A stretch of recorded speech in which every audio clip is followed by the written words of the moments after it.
It's round 7 of the ABB FIA Formula E World Championship, part of a double-header weekend here at the Mazzano World Circuit Marco Simoncelli.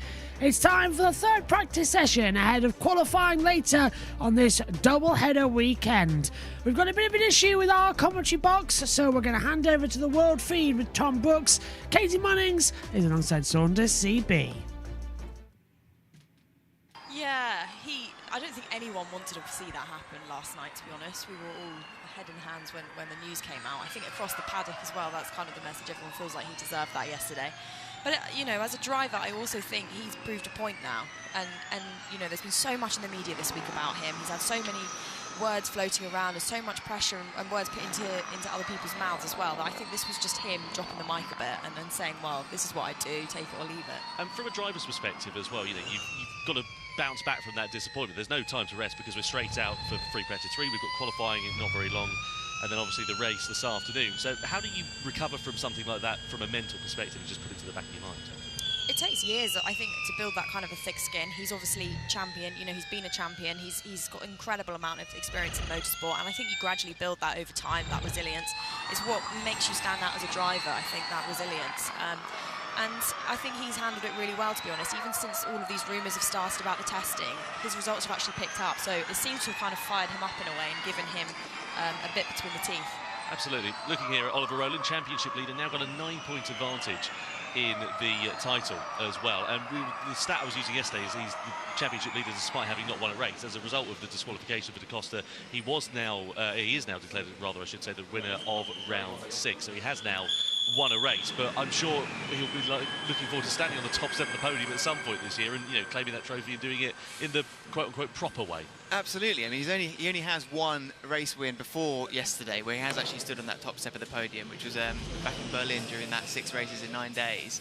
But at the same time, if you look back to last season with someone like Jake Dennis, who ended up winning the championship quite convincingly, only with 2 wins.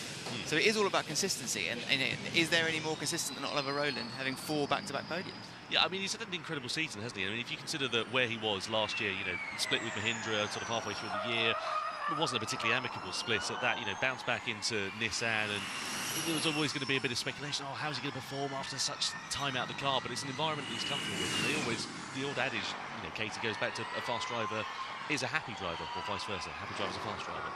It's all about the environment, I think. You know, if you find somewhere that you click, it really makes a difference, you know, when you're going to jump in the car, if you feel like you're on it, if you feel like you've got a good feeling for the car, with the team, that kind of stuff really does make a difference to performance on track, and for some drivers it's much more of a bigger difference than others, and I think for him that's definitely the case. I think that the big fact about Oliver Rowland and the Nissan team that I think is super interesting is that with a race like yesterday, it's very, very demanding of energy, and I don't think there's going to be another race on the calendar that will be as demanding, maybe Portland, as yesterday was. But it just shows the Nissan has all of the ingredients. It's not that bad on efficiency up against the Jaguars and the Porsches, so it is there. It's a title contending car, and he's a title contending driver now. And just touching on it briefly, if we look at the other side of the garage, you know, you've got Rowland there taking 4 consecutive podiums. Sasha Fenestraz, I mean, he needs to have a big weekend here, doesn't he? I mean, he wasn't in the points yesterday, hasn't really featured. I think he's had 1 point scoring finish so far in 2024. Yeah, it's a surprising start considering how off the mark he was impressively last season, especially with 1 lap pace. Now, in qualifying, he was really setting the world alight. He was, you know, getting into the duels fairly frequently with a pole position in his rookie season. But this season, yeah, he's just not been there. And what do you think that could be down to? I don't know. I did ask Tommaso Volpe in the pre-race press conference. And you know, he didn't really have an answer, just that the expectation is there for him to start putting in results. Absolutely. Let's have a look here at Maximilian Günther just making his way through the final corner. And with just under 6 minutes of the session completed, let's head down to Alexa, who's in the pit lane for the first time. Thank you, guys. Yeah, I am joined by Roger Griffiths, team principal for Andretti. And Roger, Jake Dennis, 2nd in the race now, 2nd in the championship. Is that the way you expected your day to go yesterday after he started 17th? Actually, well, when you qualify 19th, I think we were very happy with how things turned out. You know, it was a fairly chaotic race. You know, when you finish 4th on the road and actually end up 2nd overall at the end of the day, I mean, that was quite a surprise. I mean, I think some unfortunate circumstances there for Antonio, which led to us picking up the 2nd podium spot. But you know, it's a long championship. There's a long way to go. I was just looking earlier this morning, and we're actually a little bit further ahead than we were this time last year in terms of points on a direct comparison. So, you know, it's far too early to be thinking about a championship defence. A lot of races to go, but yeah, I mean, it's a nice spot. We're on a bit of a roll right now, so let's see what we can do today and keep everything running nice and smoothly. And we do have to ask, as the sister team to Porsche, are you guys also possibly removing any springs from your cars this morning? Could have also been impacted by this decision? Honestly, no, because the FIA also had the throttle assembly out of our car last night, and we were fully in compliant with the regulations. So, you know, it's unfortunate for Porsche. Certainly wouldn't want to have that happen to us, but, you know, we had already made that update at the beginning of the season, so we were okay, but yeah, it's very disappointing for them, and obviously there's an impact to the manufacturer's title as well, which we're also focused on. So, you know, we just want to make sure that we can do the best to support them in these difficult circumstances. Thank you so much, Roger. Have a good day. Thanks, Roger. Thanks, Alexa. Good to hear there from Roger Griffiths, team principal of the Andretti outfit.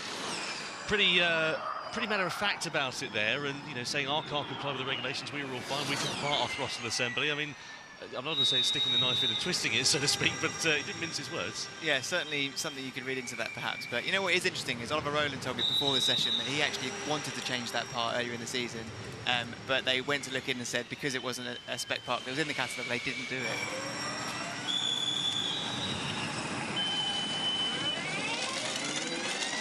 So 22 minutes left to go of free practice 3 here for round 7. Looking here at Nick Cassidy, I tell you what, he's had a couple of rough weekends so far in 2024. If you remember back to Sao Paulo, ended up crashing out of the race in spectacular style with front wing damage.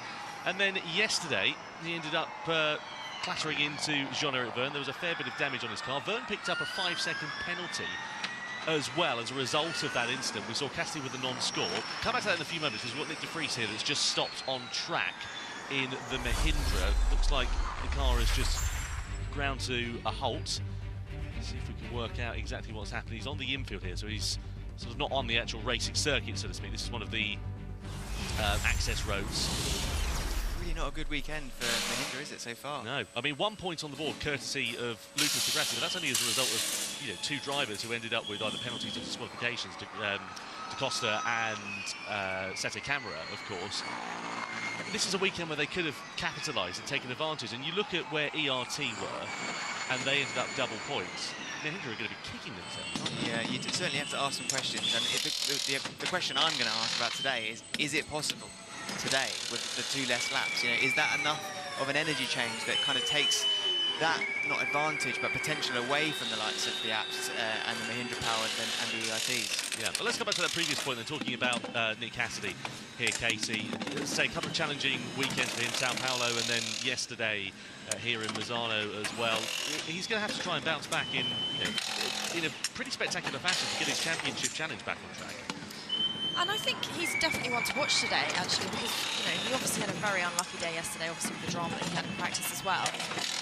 But I think he actually had really good pace compared to the rest of the grid. And I think in qualifying, we should keep an eye out for him today. As you say, it's one of those races where anything can happen, and I think it might actually be a lot tighter between the teams today when it's not so much of an energy game with the fewer laps. Yeah, just looking here at Cassidy's teammate Mitch Evans making his way through. It's interesting actually in terms of the race itself, because we were expecting an energy efficient race, and I was looking at the lap times. What were we, 1:17s, 1:16s at the dual parts of qualifying. In terms of the race laps we were yesterday, we were sort of 1:27s to 1:30s for a good portion of it. Yeah, it just shows you how much of the saving is needed at the start of the race, just to make sure that you can push towards the end. I guess the other interesting thing is when you're witnessing that, you have to kind of take into account why it is, because there is the reason they can't actually regen at the start of the race as well. Mm-hmm. They can't put any extra energy into the battery that's allowed. So there is that. It just looks slower for those first few laps, but it's part of the strategy mind game. I actually quite like it to see who's going to launch first, and you kind of start looking at the timings as they drop off throughout the race, and the story builds. And we were sat there, you know, wondering when Mitch Evans started on pole position, is he going to deliberately make a bit of a bad start and try and drop behind somebody or something like that? And, you know, it all kind of played out how it did, but it was just a high-speed game of chess yesterday. actually think it's not a brilliant place as a driver. I wouldn't want to be starting in the middle of the pack because you kind of want to be third, fourth. I feel like you can stay out of drama enough there to not be taking, you know, the front and not have the problems with the energy. But also, you don't want to be in the middle of it. When the lap times are so far from what it would be with good rhythm, it's really hard to judge that because everybody's going to be lifting off in slightly different paces, carrying slightly different speed on a very separate energy management strategy. And you're kind of always on edge, trying not to run up the back of the car in front of you, which we saw happen a lot yesterday. Yeah, we did, especially for the likes of Sam Bird. He was leading the race at one point, just said, look, I want to get out of the melee, get out of trouble. And then he ended up having a bit of contact in the mid-pack, picked up a puncture, and that was his race effectively run, a double non-score for the Neon McLaren team here yesterday.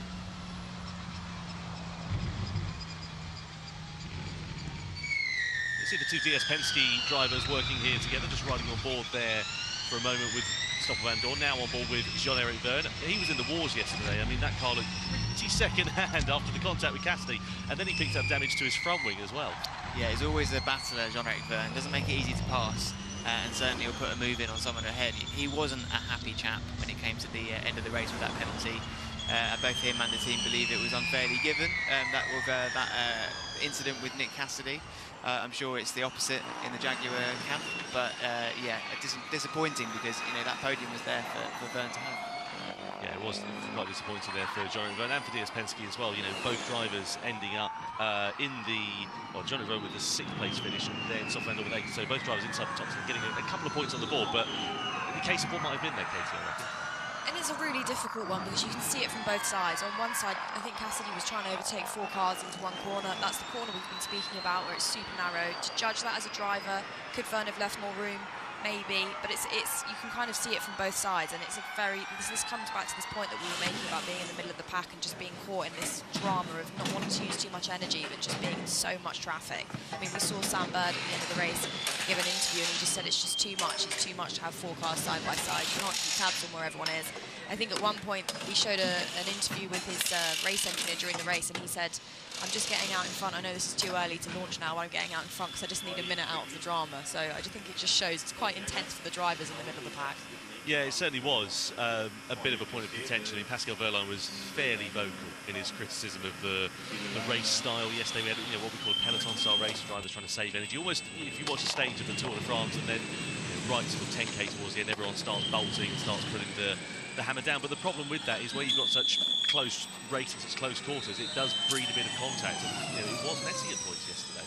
Yeah, but at the same time, you've got to look at 2 of the podium sitters, 2 of the top 3 on track, started from outside the top 10. You know, there is definitely a chance to move up, depending on the powertrain you have and the package you have and the efficiency. So if you are the likes of Jake Dennis, you've got to feel confident going into races and circuits like this, that even if qualifying doesn't go well, there's always the chance. But the problem is he leaves that chance to fate too much. You know, I think if Jake Dennis can improve his qualifying as an example, he's got a lot less work to do in the race where there's so much risk. In fact, I think 2 or 3 of his worst results last season came from just getting caught up in the nonsense in the pack, like I said, Casey. And do you know what? He puts on some amazing performances. I just went round to Andretti this morning, and you know, to go up that many grid points during a race consistently is quite spectacular. Is something that he does very often, and watching as a fan, it makes you wonder how can he actually make that many passes on street circuits as well half the time. It's amazing to watch, but you know, you roll the dice, don't you? The dice of destiny are rolled. I'm sure he'd much prefer to be qualifying higher as well. Yeah. I'm sure he doesn't like starting that far back. Well, consistency was the thing that won in the title last year. Again, if you want to look at consistency so far this year, you've got to look at Oliver Rowland, for example. I mean, he's doing what Dennis did in 2023 at this particular point in the season. Yeah, he is. He's doing phenomenally well. On board now with Da Costa. I would penny for his thoughts, actually. You know, penny for this man's thoughts, actually. Florian Modlinger, like we said, there's been a fair bit of war of words going on. How's German, by the way? I'm just trying to listen in, but I just realised I can't understand him. So he's not speaking German to Da Costa, is he? Well, he's speaking German to somebody in the team there, but either way, I still didn't understand what was going on, to be honest with you. But yeah, no love lost, I think, is probably the politest way of putting it between Da Costa and Modlinger at the moment. And like we say, a few rumours sort of running wild as to Da Costa's future in the team. Looks like it's going to be all sorted for the remainder of this year, you would imagine, at the moment. But oh, Dennis, look at that. The thing is, that camera angle looks a bit deceiving actually going into turn 8 and 9, but it is so tight through there, and we saw it really bottlenecking up, and in the race yesterday. Yeah, we did. And just having a look at this corner, people were taking liberties on that corner, aren't they? Weren't they just? Yeah, I mean, the thing is, from a visual perspective, it looks quite odd, doesn't it? Because, when you watch racing, you would think that the black stuff is the tarmac, that's where the drivers should be. But then you'd see them coming through the final corner, and they're using the runoff on the exit, but they wouldn't be using it if there wasn't an advantage. Do you know what, it's quite interesting though. I was kind of expecting to see a lot more lap times deleted in qualifying. Then I don't really feel like we heard much about it yesterday. It went quite quiet, didn't it? Yeah. The drivers had a good talking to after free practice on Friday.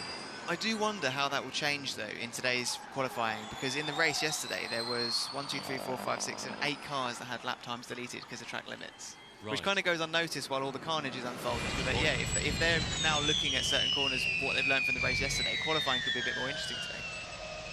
Yeah, certainly could be. On board here with Eden Mortara. He's had a challenging weekend so far in that Mahindra. Missed FP1 owing to a technical problem, and sort of been on the back foot ever since then, really.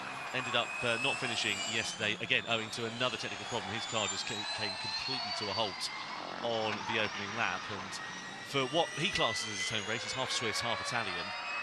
It's not been a weekend to remember in Misano for the Mahindra driver so far here. From a mental perspective, Katie, when you're kind of on the back foot, you've had a challenging weekend, how do you bounce back from something like that and just put it to the back of your mind? I remember when I was starting in rally and had some big crashes, and the nature of rally, if you have a big crash and the team can rebuild the car and then you're out the next day. I remember Brian Bouffier, a driver, once said to me, you have to have goldfish memory. And that is very true, because if you try and kind of carry the energy from one bad result into the other, subconsciously, it's just a disaster. So I think it really is a case of not taking it personally, looking at it like a business in a way, looking at it objectively and analysing your performance and having the ability to do that. Yeah, absolutely. Just looking at Mortara here, making his way through the final corner, across the line. Fourth quickest then for Edo Mortara in the Mahindra. The team there just sat watching on at the moment. Three Mahindras inside the top 10 actually as well, in case of the two apps there, with Muller leading the charge from Lucas de Grassi as well. Norman Natalie just pops it up quickest there as well. Let's head down to Alexa in pit lane with just over 10 minutes remaining of this session. She is with Deputy Team Principal for ERT, Russell Hagen. Thank you, Tom. Yeah, I'm joined by Russell. And Russell, I saw you say yesterday that it was one of the best and one of the trickiest days at track for you. It's a really good day with Dan Tixon getting P4. You must be delighted. Yeah, I mean, ultimately it's a huge result for the team. Actually, our highest position finish we've had in the entity that we are now. The highest one previous to that was a long time, season 4, I think, with Oliver in Mexico. So by the time we all went to bed last night, the dust has settled on kind of a bittersweet result from 2 great finishes, then an unfortunate penalty for Sergio, which kind of took the shine off it, but the pain started to ease a little bit and the pride's come to the forefront. So yeah, a really good result for the team and super proud of what we achieved. Yeah. And obviously the race is a little bit different today. Are you expecting similar opportunities, or is it going to be tougher for teams like yourself? That depends. Yesterday, basically, a lot of the difficulties we had earlier in the day kind of led to a very clear-cut strategy. So we elected to have the guys right at the back, which was actually helped because they were so far back in qualifying. And then they took a bit of a gap, avoided all the concertina effect. And I think probably for the first time in a while, mid-race, we end up with an energy higher than most of those around, so the guys were able to move forward, and they did it in the perfect way. Today, I think we've probably proved what's possible, so I think that strategy might be copied. Yeah, I'm not sure how today's going to play out, but we're going to push very hard for qualifying, and then maybe refer to our normal strategy of try and get in the top 10 in qualifying, and then hold on, elbows out, and hopefully it won't be such a chaotic race. But it was great entertainment yesterday. Wishing you all the best, Russell. Thank you. Yeah, thank you very much, Russell. Thanks, Alexa, as well. Just looking at a bit of a tete-a-tete going on here in turn 12 between the Porsche and the Nissan. So you've got Sacha Fenestraz there on the left, and then I think that was Pascal Wehrlein just to his right. And those two getting a little bit close for company into turn 12. So just under 10 minutes now remaining of this session, you've got Jake Hughes currently fastest from Robin Freitz. There's his teammate Sebastian Buemi in the pits just having a tyre change. But crucially, we've got two Andretti's inside the top 5. Now, yesterday, Saunders, their Achilles heel was one lap pace. In qualifying, they really struggled. Yeah, they did. Jake Dennis said it was the braking into turn 1. They were losing so much time. And it seems like they've sorted that issue out. And now they're looking a little bit quicker. But this is FP3. Can they convert that into good quali pace? Get out of the groups, crucially. So Verne comes across the timing line in towards the first corner. Yeah, we could see Nato and Dennis up the sharp end, because under racing conditions, Katie, they were quick. You know, we saw them both up there. I suppose that was helped by the conditions of the racing in terms of the style of it. But yeah, you know, they were there, thereabouts. I'm not sure what I'd be focusing on if I was in the team and I was using these laps now in free practice. We see a lot of them just trying to work out strategy with energy and discovering stuff about that, and I think that's probably what I would be more interested in for this kind of race. As we've seen, it's possible to kind of do anything from all the way back where Jake Dennis was on the grid. It's interesting, you almost need two engineering departments, one to focus on the qualifying pace and then one to just focus on the efficiency, because they're kind of not linked in a way. That's a very good point. Just looking here inside the DS Penske garage, there is Oliver Turvey, reserve driver.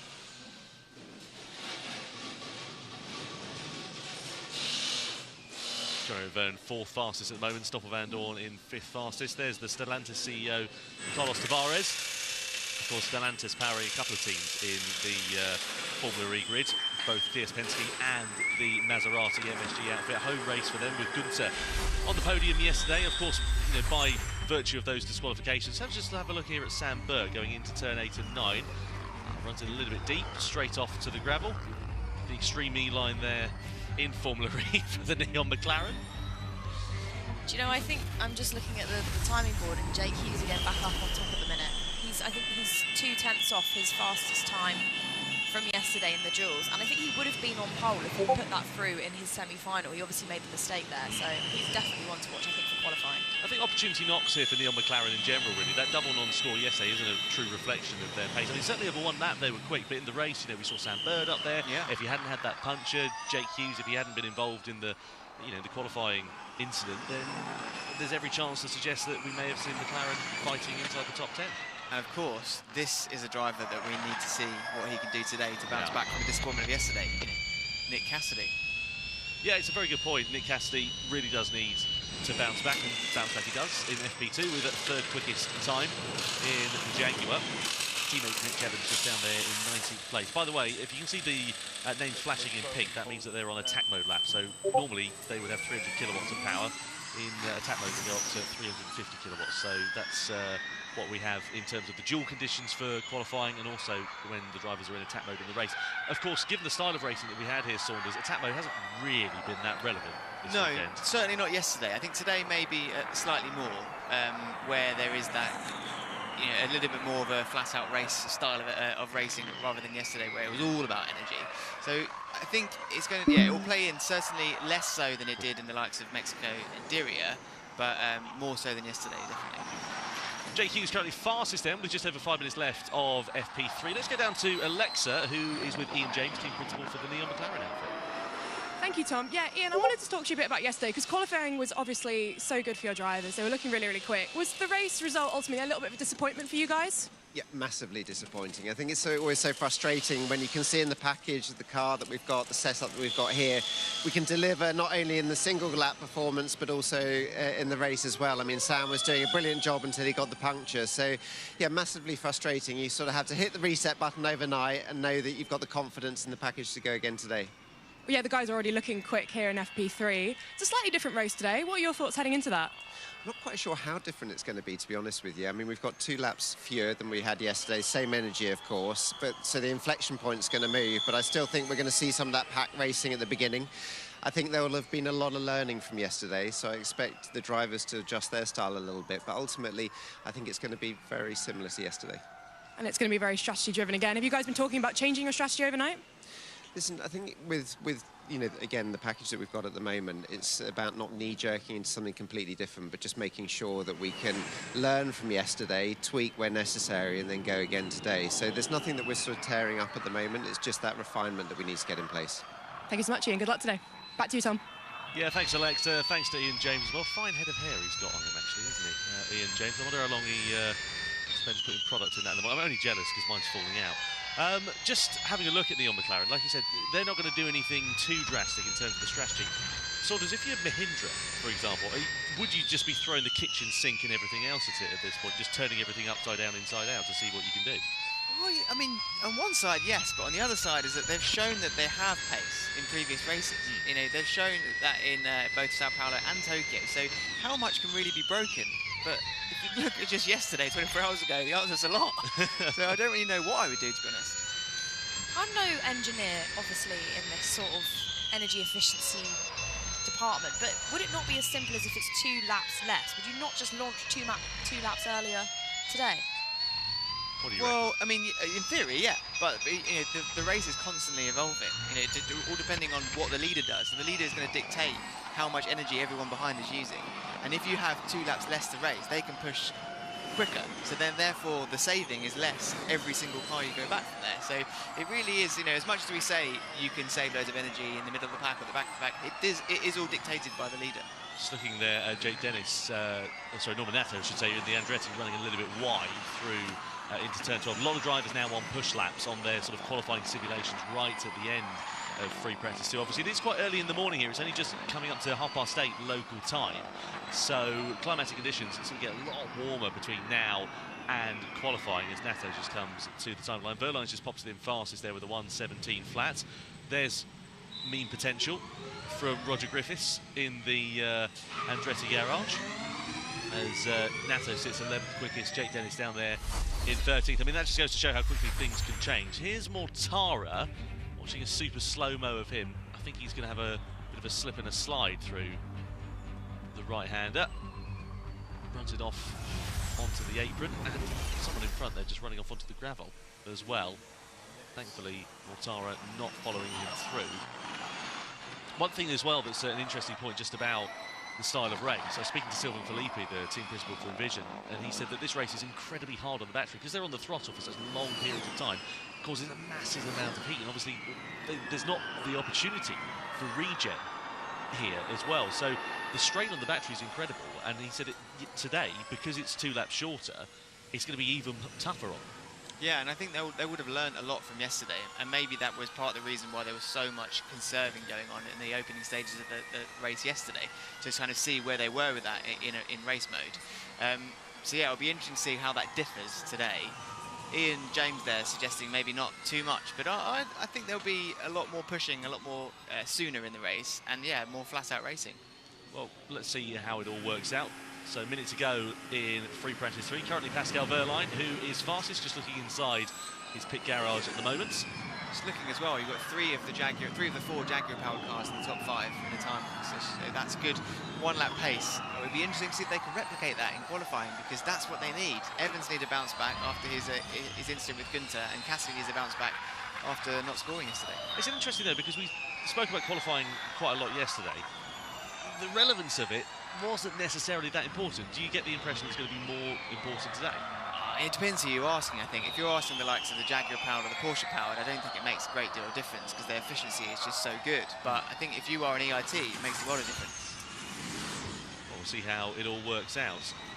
Verline then currently fastest. You can see that a lot of drivers are on attack mode laps at the moment in the final stages of this session. Antonio Felix da Costa in the right, just going off onto the gravel at turn 8 and 9.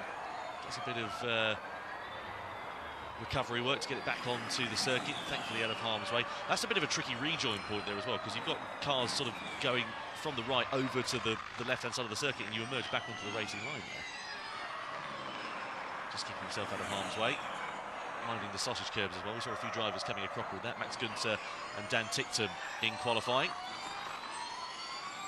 Mitch Evans making his way through turn 12. That's where the attack mode will be activated during the race, by the way, quite late on in the lap here. So personal best first and second sectors together. It's looking like a nice tidy lap for the Kiwi. Mitch Evans had some stern words with Maximilian Gunter after the race yesterday. They've since resolved their issues, but yeah, he was not happy with the incident between the two of them. Evans goes second quickest as the checker flag is now out at the end of free practice 3. Verline fastest, Hughes in third, just behind the Jaguar of Evans as well. Gunther just pops it into 11th quickest. Everybody else on a good lap at the moment. Fries is looking pretty handy there in 4th place in the Envision. Is he going to be able to try and upset the order? Buemi, his teammate, just goes into 10th fastest, and Fries does go into the 1:16. That's qualifying level pace compared to what we saw yesterday. Yeah, Robin Fries knows how to turn it on for the second day of a doubleheader. I think it's maybe at least the second time this season where he's had difficulties in the first race and then just shown his intent from the first session of the second race. Well, less than a second separating 21 out of the 22 drivers. Sandberg down there in 22nd, whether he's just focusing on a different plan of action at this particular point or not, it's a little bit difficult to tell, but I'm sure we will find out. Now the drivers begin their practice starts. Casey, you drove this car yesterday. What was it like away from the lights? Oh, it was incredible. Yeah? Yeah, it was, and it just kept going. When you think you've finished accelerating, it just keeps on going. And you have the straights here as well for it. You know, there's a couple of really long straights, so although I'm sure the drivers aren't really using that much, I think they're lifting off pretty early to save energy on the straights here, which I think would be quite frustrating and quite hard to get your head around for the first time. Yeah, absolutely. Just looking there at the apps making their way away from the lights. This is DaCosta's lock-up, so he locks up the front right, off onto the gravel. No harm done. As I said, it's a bit of a tricky rejoin just coming through there because you're sort of emerging back onto the racing light because you go into a right-hander thereafter. And then you've got dust all over your tyres. It's not really ideal then to set a lap for the next lap either, so... Yeah, it can sort of put you a little bit out of shape. DaCosta ending that session 6th quickest in the end. Again, he'll be able to try and bounce back from the disappointment of that disqualification after the delight of the victory. There is Florian Modlinger watching on inside the Porsche garage. And here are the 5 red lights coming on as the drivers make their way away from the lights. I tell you what, I'd love to be inside the driver's helmet, you know, getting in a proper view of things away from it in the race, because it just looks like so much fun. Especially when we were going, you know, 4 wide down towards the first corner. And the visibility just... You know, you have this point of view when you watch from the outside, but when you're in there, I remember sitting in it yesterday, and you're lying down, you're not sitting in it. I actually had to have foam behind my back where I'm not used to single-seaters, yeah. You know, that lying down stance. Your head feels so heavy, your neck feels so heavy from the angle you're sitting. Pair that with the G-force that you get when these things accelerate, and then also the little visibility, because the mirrors are tiny and you can't really see that much. It's a tough call to be forecast wide and have the spatial awareness of where everyone is. What can you compare it to in terms of the acceleration? Is it sort of roller coaster-esque fast? Yeah, it is. And when you're driving, it feels nice. I actually went out as a passenger in one of the Porsches, the electric Porsches on track, and you had more of that feeling in your stomach when you're not driving. When you are driving, you're kind of in control of it. You're bracing yourself. It's worse to be a passenger, I think.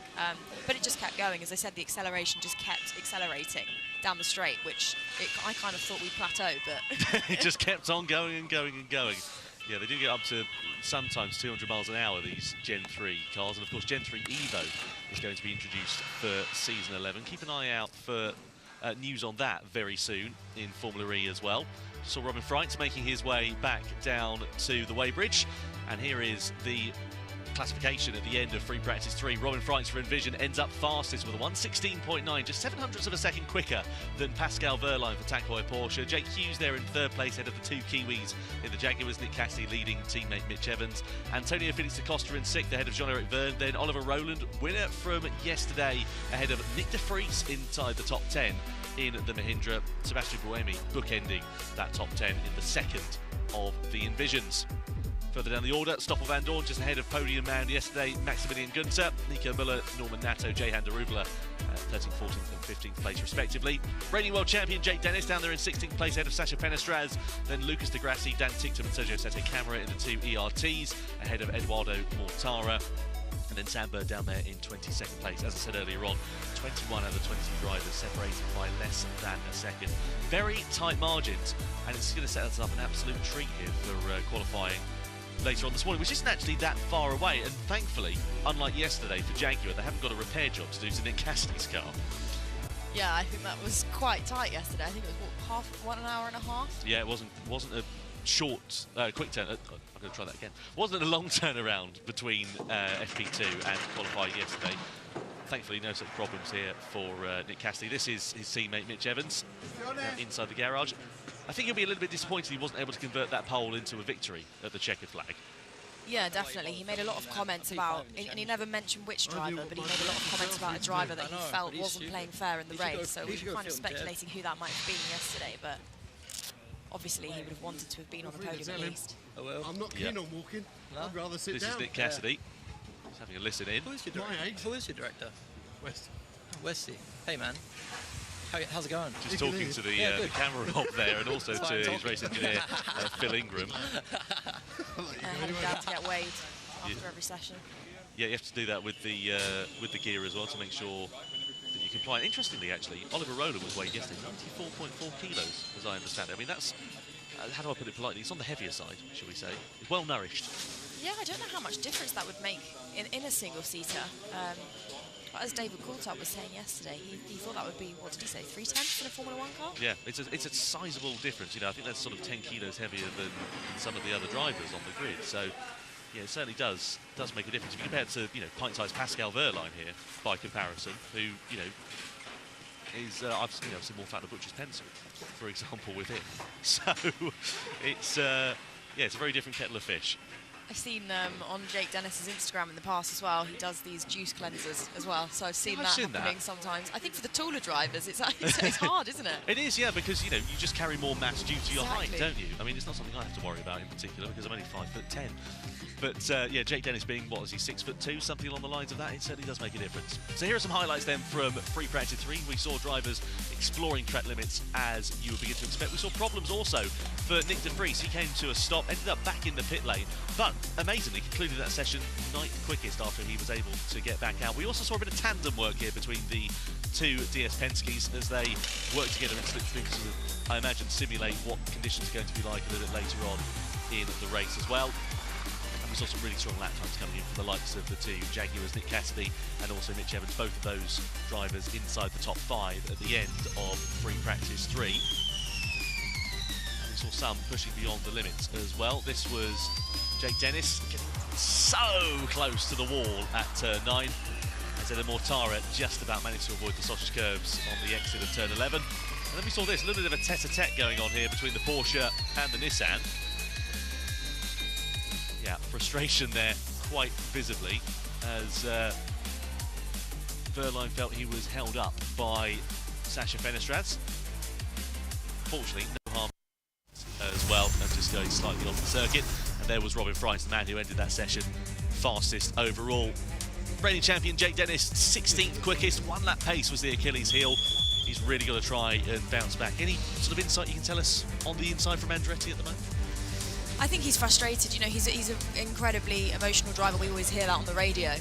Even when he puts it on pole, sometimes he doesn't feel that confident in the car. So he's always looking for improvement, I think, and he's very analytical of the car and of his own performance. So I think that's probably what makes him so strong. He never really settles. But I don't think they've really improved on their position on the 1 lap pace. Looking at the timing sheet now, I think they're pretty similar to where they actually qualified yesterday. Absolutely. Well, Free Practice 3 now comes to a conclusion. Thank you to Saunders CB, thank you to Katie Munnings, and thank you from myself, Tom Brooks, for joining us here. Yeah, thank you very much. We'll be back for qualifying in 90 minutes' time. Join us then for the Mazzano World Circuit. Marco Simoncelli. We'll see you later. Bye-bye.